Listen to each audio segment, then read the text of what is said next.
Rational Games, and you've probably seen BioShock 1 and 2, so you know that those are really interesting games with really interesting settings and kind of interesting gameplay.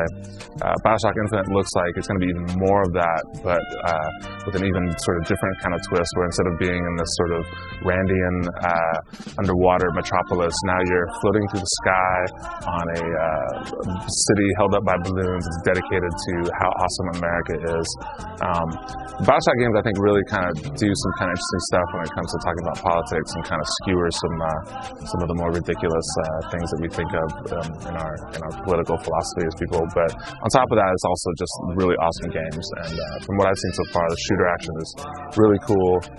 You know, you're running around, you've got a little bit extra powers, you can kind of like push people with like a force thing.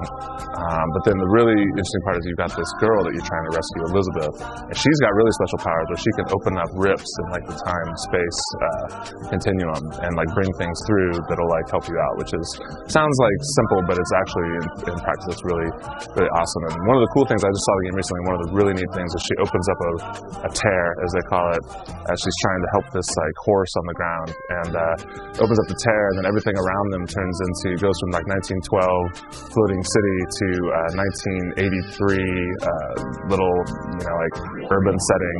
And you can tell it's 1983 because on the marquee behind them it says Revenge of the Jedi, which was, as you know, if you're a true nerd, the original name for Return of the Jedi, but then they changed it.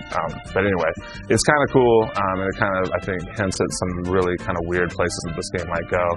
And I, for one, am super excited about it, and I can't wait to play it.